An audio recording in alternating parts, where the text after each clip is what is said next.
Happy New Year, everyone. Greetings and friends and travelers and people who are looking to improve their lives. Welcome to Life Mastery TV, your source for inspiration, empowerment, and fulfillment. My name is David McLeod. I am your Life Mastery coach. And I'm also author of this fabulous new book called A Life to Die For.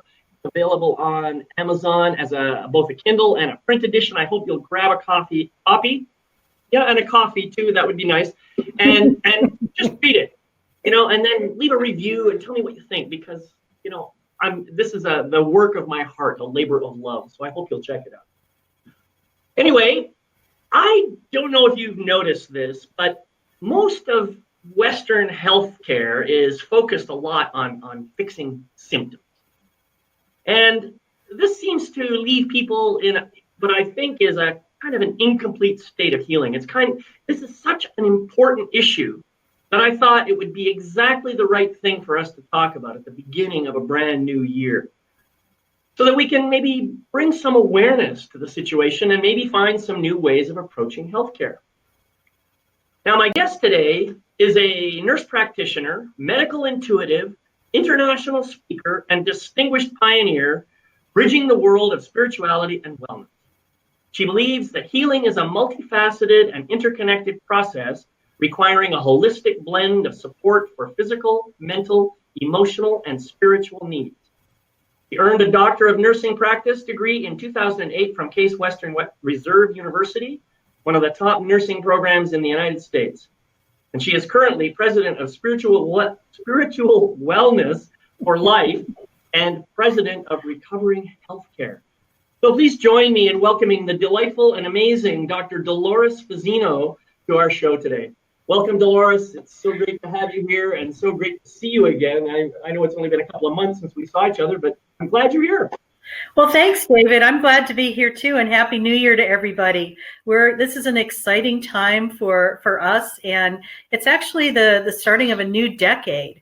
So there's so many wonderful possibilities that are probably going to happen within the next 10 years. Just buckle your seatbelts and wait and see. Yeah, I agree. It's, the year number 2020 is kind of an interesting thing. I mean, when I think 2020, I think hindsight. But no, that's not what we mean, is it? Not at all. Not at all. Now, before we started this show, you were sharing with me that you just went up to Sedona for a personal retreat. And what that brought up for me is the idea that it seems that no matter how old we get or how far we move along this journey, there's always something new we can learn. Is that true for you? You're spot on with that, David. I know for myself, I'm a work in progress, and it's going to continue throughout my lifetime and probably beyond that. And for me, being a practitioner and doing the work that I do, I have to walk my talk, and I like to lead by example. So if there's things coming up for me, I need to look at and do the necessary healing and the work. There's no such thing as a spiritual bypass. You have to do the work. And it's about, really, the bottom line is loving yourself enough to care to do something about it. Yeah, I totally agree with that, Dolores. This idea of the spiritual bypass, I actually did an episode on that back in the summertime, I think. Excuse me. And I agree. I think there is a great gift in spiritual work. Absolutely. And I really honor everybody who does that work. And at the same time, I think that sometimes we can't let spirituality prevent us from doing the inner work that we need to do in order to heal our old wounds and fix all the so-called problems that we might have, so that we can elevate our consciousness and become more productive and contributing beings in the world. So I agree with you on that. Well, I do too. And what's interesting is everything is energy. And I think what people need to understand, just because you cannot see something or tangibly feel it, it's still there. Like, for an example, your thoughts, your emotions, your beliefs, your connectedness to your inner knowingness. This is all energy. It's like energy waves, vibrations, and frequencies.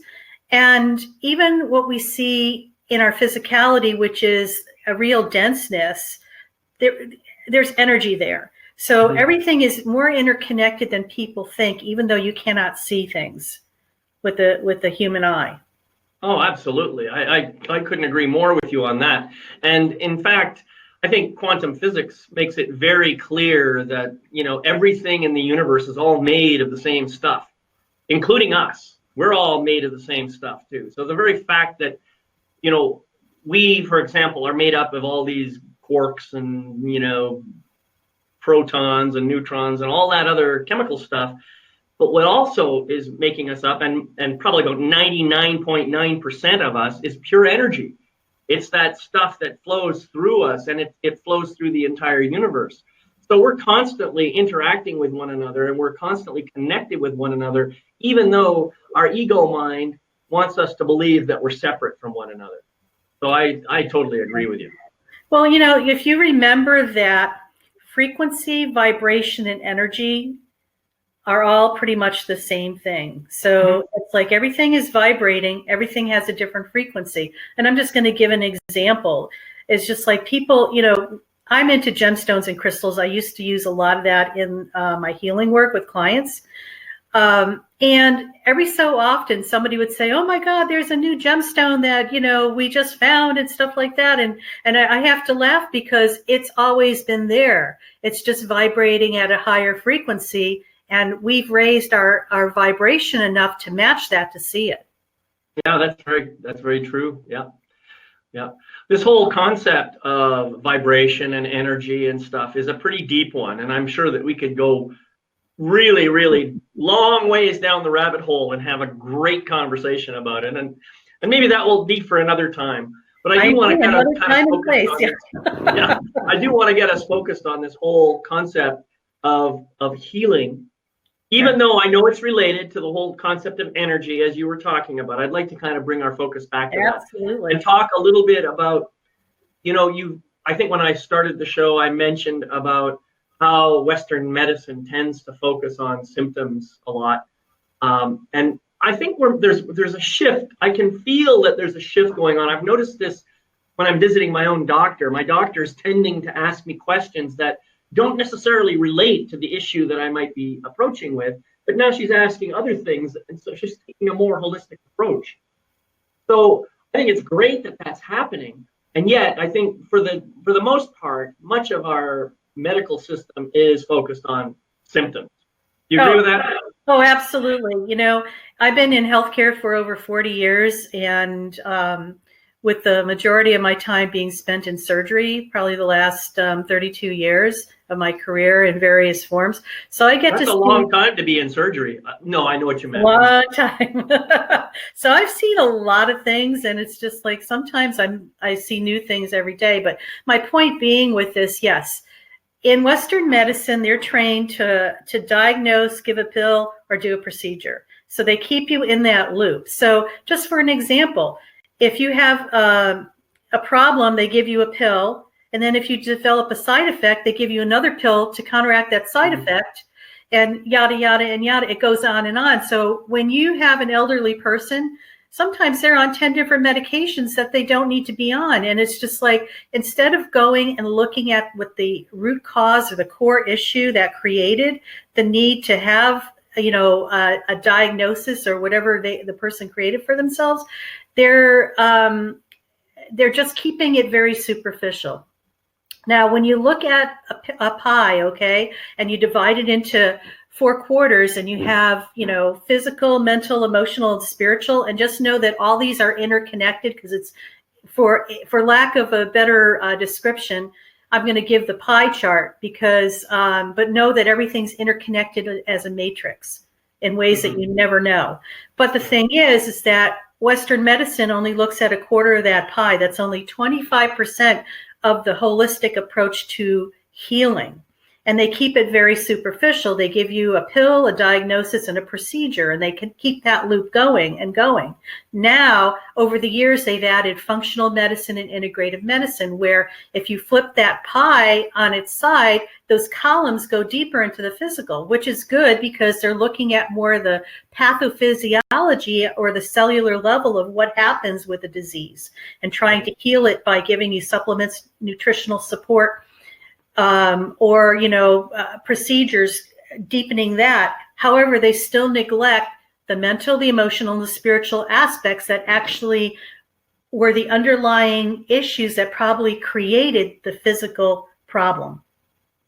So what I found in my career of 40 years is that once we look at our beliefs, our emotions, and I'm going to sidebar on that right now because we're in humanity doesn't like to feel our emotions. We'll do anything to prevent going there because it's like opening Pandora's box and you just don't know if it'll ever end.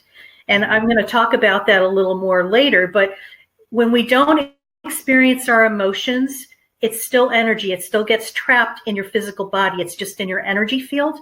And what happens over time, that energy field gets congested and everything moves into the physical body and starts creating a blockage someplace. And then your spirituality is your connectedness with your inner knowing, your intuition, your divinity, call it source, God, whoever you talk to. This is a very important component because when you are connected with yourself, in your spirituality and your higher knowingness, you are actually present in your physical body, believe it or not, because sometimes you get these divine downloads, like an intuitive hit that, like for me, I knew I needed to go to Sedona to do some work. So I followed that lead, even though I wasn't really sure what was the next step or whatever. I just took that first step and the next steps happen. So coming back full circle is that when you look at the mental, the emotional, the spiritual aspects and heal those up, a lot of times the physical dis-ease will heal itself, probably not come back because you have a deeper healing of what was actually creating the physicality and the problem there. Right. Wow, you've covered so much in that short little presentation. I mean, it's great. I love it. One thing I'd like to just point out is part of the reason that I think that we are like that, where as a society we tend to avoid our feelings and avoid spirituality, is because we've gone through this whole pendulum swing way over to the scientific approach of things. That is to say, we have now made science our new god, if you like. We worship science, and science, of course, is wonderful. Science is a very powerful tool, and it does a great many good things for us. However, science is really only good at doing things that involve the physical. Science, I mean, you think about all the things that we would like to do research on, like this notion of spirituality or even emotional work. All psychological science, they have a much harder time trying to come up with, reasonable experiments and processes and so forth to verify this stuff. And even science has no clue what consciousness really is. So you see what I'm saying is they're really good in developing all the understanding and the answers. And this is why your pillars are getting so deep, because we're getting good at doing that stuff. And I totally agree with you. We somehow have to integrate all of these pieces back together and let the pendulum come back to a more neutral place. Rather than being focused entirely on science, start to bring in all those other things that we've kind of excluded in our pursuit of intellectual knowledge. Well, David, I'm going to add to this because it was really interesting. I was at the hospital, I guess it was Monday, and I had a conversation with a surgical colleague of mine. He's about 70. He's a neurosurgeon, about, science. You could tell he was so rooted in science. And if it wasn't predictable by science or explained by science and research, he just thought it was, not logical. Quackery or something. Exactly. But the thing is, it's like he's also, I believe, he was an atheist. So it's anything that the spirituality thing, he just didn't understand at all. And it was kind of interesting because I sat there and I said, I'm going to disagree with you because I know that there's more to this. And, but it was interesting to hearing his perspective, but I see this a lot in Western medicine. They're trained to think like a scientist, which is fine. However, it's just like what we're finding that's just not working anymore. It's like people are still sick. One thing that I want to share is like, I don't know if you've ever heard of ascension symptoms, but they're actually ascension symptoms. No, I don't know what that is. All right. So I'm going to share a little bit about that. Ascension symptoms are like having these feelings, sensations in your body that mimic like a heart attack or an anxiety attack or, stomach issues. And if you look it up online, there's a whole plethora of things. I started tracking this about 15 years ago. A lot of people would start having these nebulous type of feelings within their physical body, go to the ER, they would run the battery of tests that they need to, not find anything wrong with them, send them home and they'd be fine.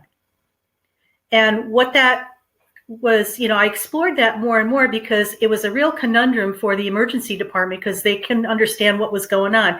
It looked like a heart attack. It smelled like a heart attack, but it wasn't a heart attack. Do you understand what I'm saying? Right. So when we're going through our ascension process, humanity, so what's happening is like this. I'm going to give the analogy of a computer. A computer gets a new downloaded program. So sometimes you have to restart the computer to reboot it in order for it to work. Same thing when we get energetic downloads, and we had a bunch of them with this last eclipse, is that your body takes in this energy. It comes through your energy field and it crosses over into your energy field, into your body by your pineal glands, in your endocrine system and your lymphatic system. Right. Okay. So you're getting a download of higher vibrating energy into your physical body. The physical body needs to recalibrate itself to a higher frequency. So a lot of times people have these aches and pains, maybe a headache, maybe they feel like they're getting sick, and the next day they're fine. Right. So their body is getting recalibrated to higher frequencies. The unfortunate thing is that people panic and think when they're not feeling well, they need to go to the doctor because something's obviously wrong. And don't get me wrong, if you're having chest pain or something like that, definitely go to the doctor. But the thing is, I will tell you that it's more likely ascension symptoms than something really bad. Wow, that's pretty amazing. I guess now that you've described it and explained it, I do relate to that. I have heard of stuff like that happening. And so really what you're saying here is the symptom that you get may not be the symptom that the doctor thinks it is. It might be something else. Right. And so we got to be really careful about simply doing the procedure or giving the pill based on the symptom. We have to think and look at it a little bit more holistically. And so the other thing, too, that's a key component is like teaching people how to trust their intuition and listen to their body. Right. Because their bodies will tell them what they need. You have your own medical team within your physical body. Yeah. We've been taught in our society, from generations, our grandparents and great-grandparents, to give our power away to something outside of our source, outside of ourselves to get the answer. And you see that a lot in healthcare. I know myself so well, and I know what my body needs that I'm really aligned with that. When I go to my primary care doctor, I'm her worst nightmare. Seriously. Because you know what? She will try to. I'm her worst nightmare. Wow. No. And, I'm going to share a story that'll bring this home. Okay. Yeah. Family history, me, of really high cholesterol, lipid panels off the chart, wazoo. This has been going on for decades with me. I changed primary care doctors about 2 years ago. She ran my lab tests and stuff, and she ran them in June and then again in November. And then she called me in a panic. You need to come into the office. And I'm thinking to myself, I'm feeling fine. Nothing's changed. I looked at my lab work online. It's still the same as it always been. Well, she said, you're on the verge of having a heart attack. I said, I seriously doubt it. I said, number two, she said, well, you need to do an EKG. Heart rate 70, blood pressure 90 over 60. Risk for heart disease. You need to go see the cardiologist. And by the way, you also need to be put on a statin. And I said, stop. I said, let me tell you something. I have a strong family history of, cholesterol issues and lipid panels being off the chart. I said, on my dad's side of the family, that's where it comes from. They all lived until their 80s and 90s without any treatment. I said, secondly, I was on statins 10 years ago. For 2 years, it did absolutely zilch. I said, I'm not going back on that because there's too many side risks with that, side effects. And I'm not willing. I would be the one that would get the problem. I know that. Yeah, so right. I said, no. He's over there. Well, would you consider taking the statins like twice a week? I said, what part of this conversation did you not hear? And she said, well, you really need to see a cardiologist. I said, great, I'm going to the cardiologist. So this was even funnier. I get the call from the cardiologist and the nurse practitioner. So why are you coming here to see us? I said, to humor my doctor because she thinks I have heart disease and I know I don't. So in cardiology, it's all statistics. They look at risk factors and stuff like that and plug them into an algorithm and they determine what you have. So they plugged all the stuff in. And I had 7% chance of having a heart attack. She's over there, what are you doing here? I said, well, you know what? I said, I'm humoring my primary care doctor because she seems to think that she's trying to set me up for something that I don't have.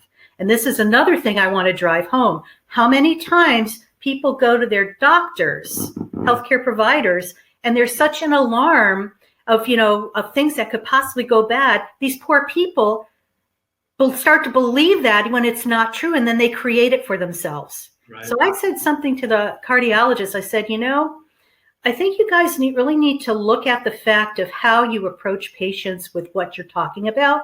I said, because I think that you contribute to them creating something for themselves that they don't have.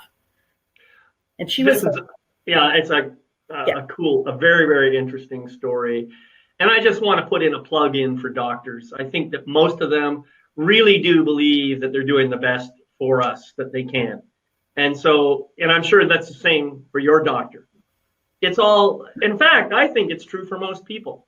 I think we're all doing the best we can based on our beliefs and our understandings and so forth of our own model of the universe.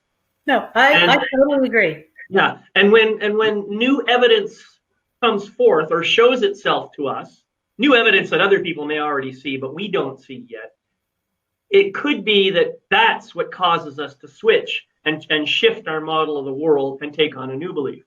But as long as we have beliefs which are tied to our ego mind and beliefs which our ego mind likes to identify with, as long as we have those, we're going to be restricted in what else we look at. It's just a natural state of humanity. I think we're in interesting times right now because a lot of people are starting to get frustrated with the traditional medical system because it's not working. Yeah. And a lot of people are looking for answers because they're sick and tired of being sick and tired. Exactly. No, seriously. So we've been talking about making it a more holistic approach.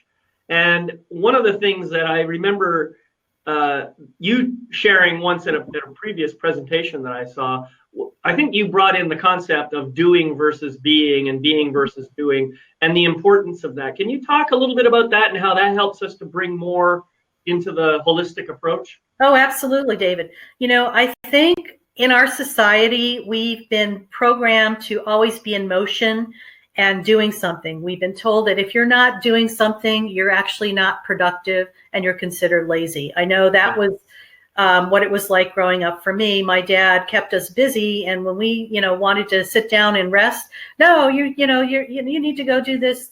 So, and we see this in society. And so when we look at doing versus being, it's not like flipping it 180 from doing to being. It's it's actually a marriage of the two. And if you look at the infinity sign on its side, it's like the figure of 8.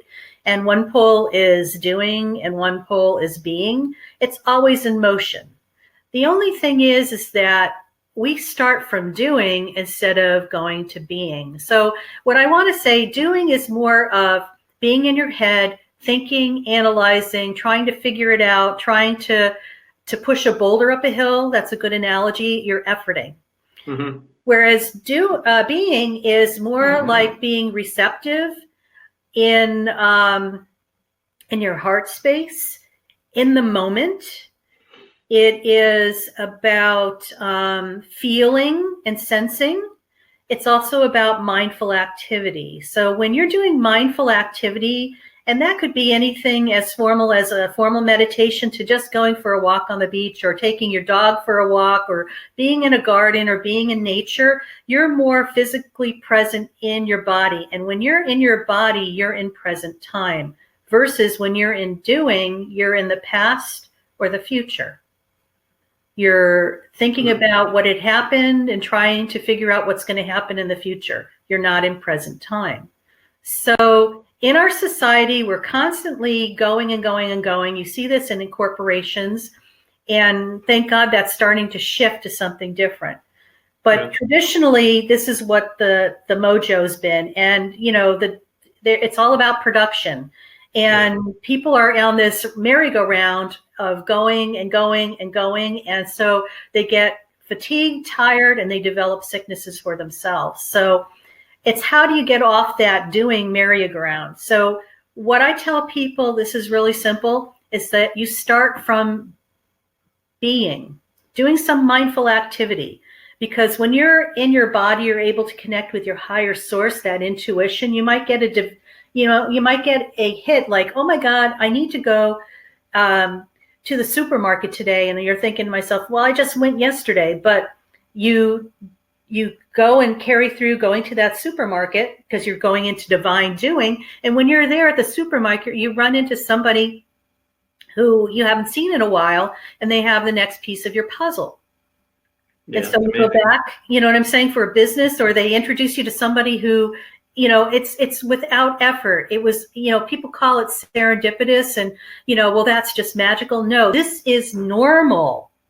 We've been duped into believing that doing is the normal way and it has to be hard and stuff. No, this is easily and effortless. So for me, I've been an entrepreneur business person pretty much my whole entire adult life. And when I was in my 30s, I, you know, started a business and I was in the doing phase.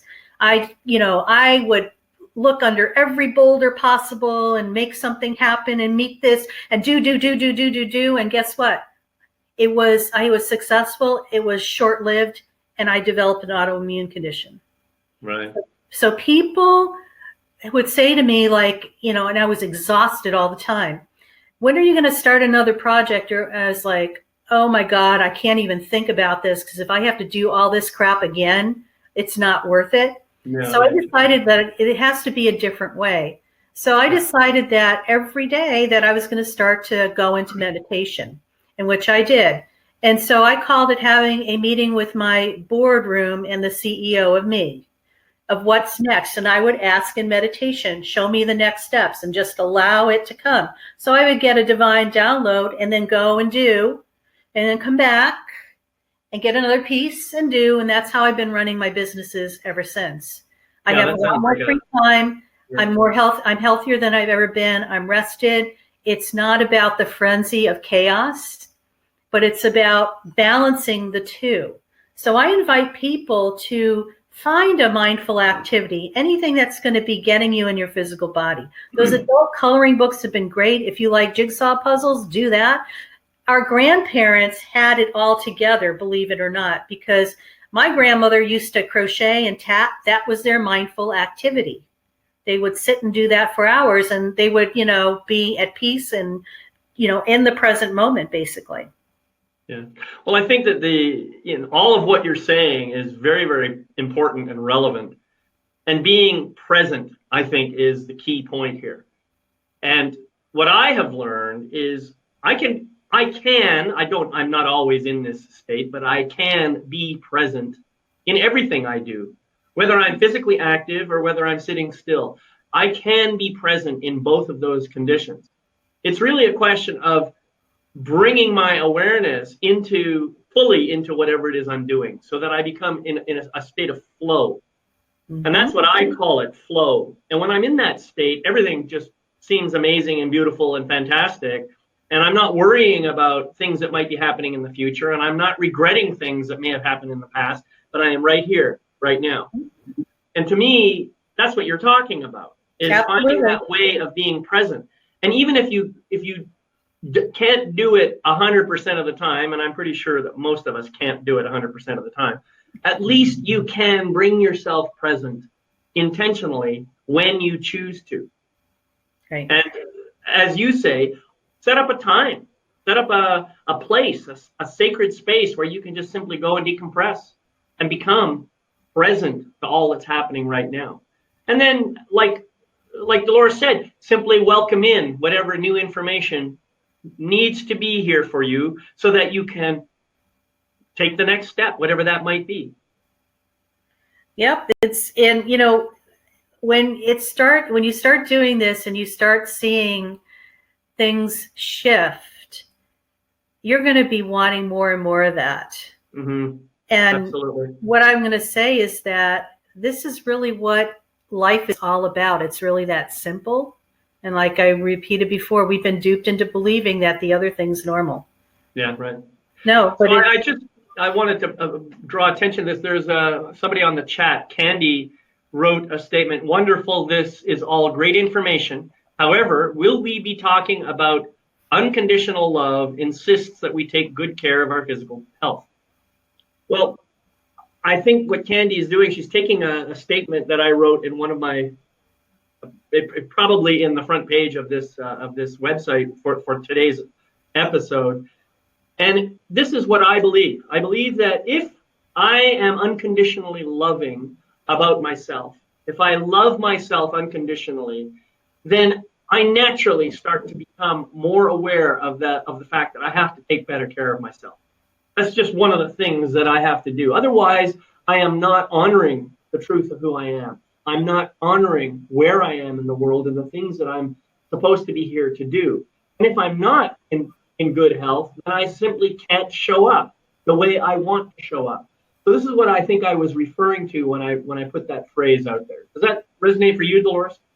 Yeah, it does. I think the most essential thing that anybody could do for themselves is to learn how to love themselves and embrace who they are, accept who they are, where they are right here in this moment. Yeah, absolutely. And I think that sometimes it's a challenge for people because, sometimes we don't want to look in the mirror, and our self-talk is energy, and our self-talk really does a lot to our physical body.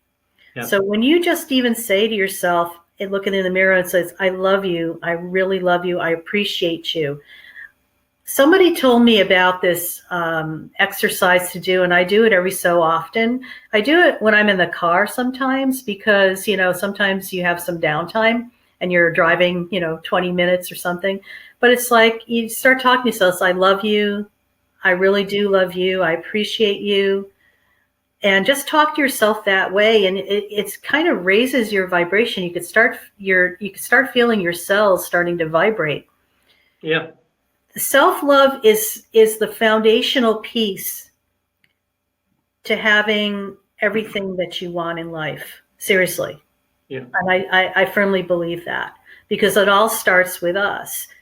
Many of us are so hard on ourselves, and there was, I don't know if you're familiar with the work of Dr. Masaru Emoto, and he is he the water, yes. water ice doctor? Yeah. Yes. So he would label, vials of water like with love, appreciation, happiness, even hatred and evil. Yeah. And he would, flash freeze them and look at the crystals formations under a microscope, and each one of them had different ice crystal formations. Love was different from joy, from evil. Evil looked really awful.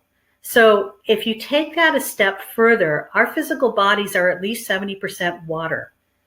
When we are doing our self-talk, saying, you're just a miserable person, nobody ever wants you, you're changing the formation of your cells. and formation of the water. Absolutely. And taking that a step further, now in the hospital, when I work with oncology patients or I have coaching clients that I work with, I always tell them, when you go to have your chemo, get a piece of tape and put on it complete health and wellness on the chemo bag. So the chemo will start morphing to that as it's going into your body. Sure. Yeah, because it's mostly made of water too. Exactly. I mean, that was like such an epiphany and aha moment for me, like in the early 2000s. I was like, oh my God, this is huge. And it's just like, it just is, it's important. So anything that you could do to love and appreciate yourself, the better. And it's not selfish. It's a necessity.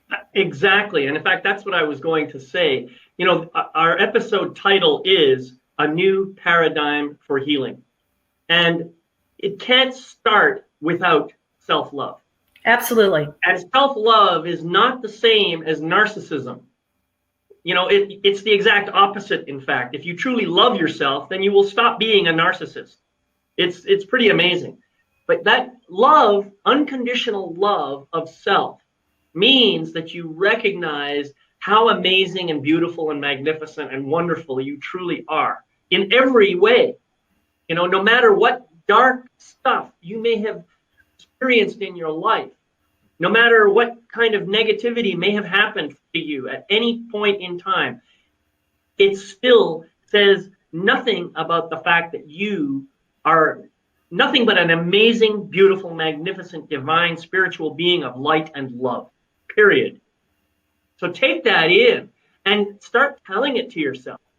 And as you tell yourself it more and more, and you begin to believe it, and you begin to take it on as a truth, healing is just going to start to happen. Healing is going to take place within you. And new information will come to you, just like Dolores said, so that if you need something that you're not getting in your body right now, you can find it. You can learn about it, and you can start to replenish what's missing. This is beautiful. And this kind of goes hand in hand. We were talking about the 5 A's. Yeah, in fact, I'm glad you brought that up. I was going to just come to that. Yeah, well, The so 5 A's. This is great. This is your process, right, for helping people to have what you like to call extreme self-care. Yes. And so, this is perfect because, it's all really about taking care of yourself. And so a lot of times we are in resistance to allowing ourselves to receive. Okay. So the key thing to start with is allow yourself to be where you're at, accept yourself for where you're at. You don't have to be 20 pounds lighter. You start with where you're at right now and accept where you're at. Because a lot of times we kind of push it off, and really we need to embrace where we're at and just love ourselves just as we are right here in this moment. And then appreciate where you're at as well. When you appreciate, appreciation, people say, being grateful is wonderful and stuff. It is. But gratitude and appreciation have 2 different frequencies and vibrations. All words have energies to them. Appreciation is a high vibrating word. It's actually very equal to love.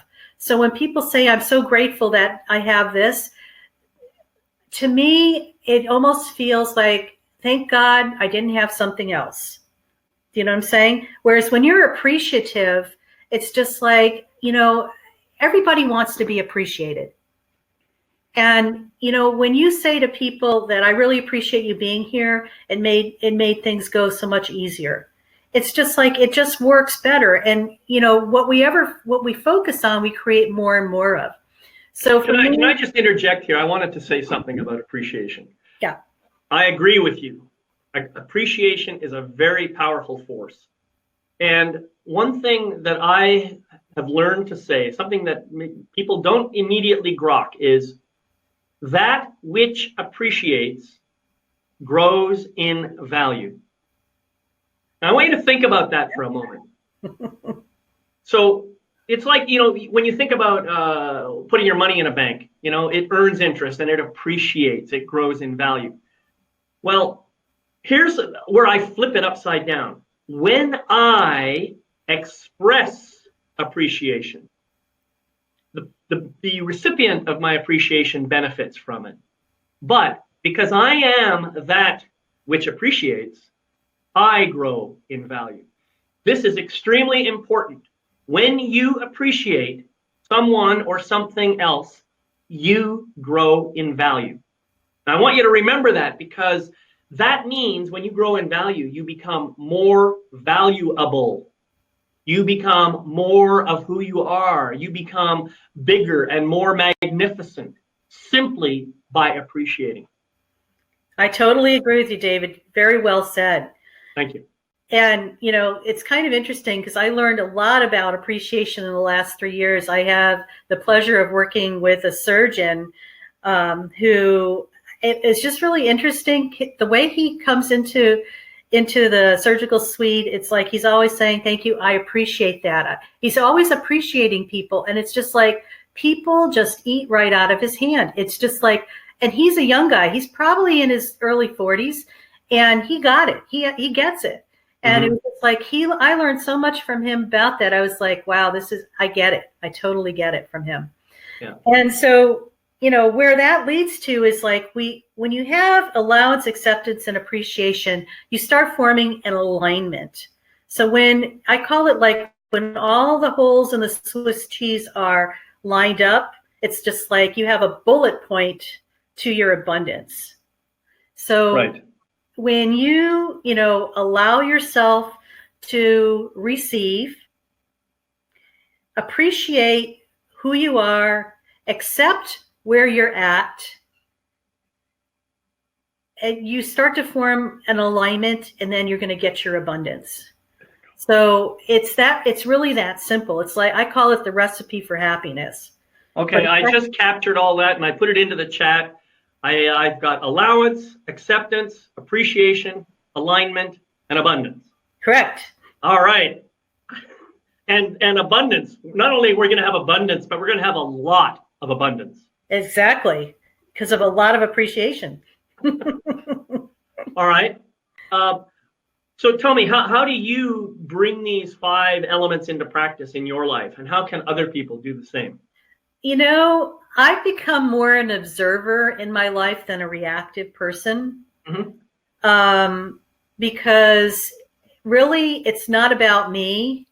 It's just in what people are doing. I pay attention to where I'm getting triggered. And so, because we're always getting triggered. But instead of reacting, I pull myself back and I look and I ponder, okay, why is this really, driving me crazy? And I work with that from that aspect and do what I need to do to shift my mindset. So, we're all works in progress, folks. Just because we are leaders and mentors and, teachers, we're doing the work too, and the thing is that, I have to really, I have to look at myself, and I do, I'm not hard on myself. Well, I used to be really hard on myself. I'm getting better. And the thing is, I learned to cut myself some slack, and just, if I'm really starting to get down on myself, I have to stop where I'm at and change my thought process, because you're in charge, you're in control of your thoughts. Nobody else does anything else to you. When you feel like you're going down the proverbial rabbit hole, like negative thinking, guess what? Whatever you put your attention on you're going to create way more and more and more of that almost instantaneously. So when you're aware that you're kind of slipping a bit, I take a deep breath and I focus on something more positive. Like, I really love where I live. It's beautiful. It's, it's so serene and quiet, because you're focusing on something that is a little lighter and higher vibrating. And then, I say, okay, I love myself no matter what. I accept myself. I appreciate myself. You know what? I got this. Everything always works out for me.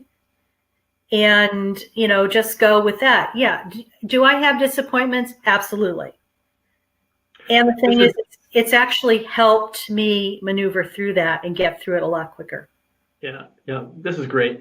And I want to come back to this idea of triggers, because I agree with you. I think many of us we will continue to get triggered in our lives until it stops happening. And the only way it can stop happening is when we have reached a state of vibration, if you like, where we recognize that we're good enough. We don't need any more work. And that's going to take a while. But for me, every single trigger that shows up in my awareness is another opportunity for me to look at what's going on. Mm-hmm. What is happening right now? And so I can take those 5 A's that Dolores shared with us, and I can simply allow the trigger to be what it is. Mm-hmm. I can allow it. I can accept the fact that I am having this reaction. I can appreciate the fact that this trigger has come into my life to bring some awareness to something that may need a little more love.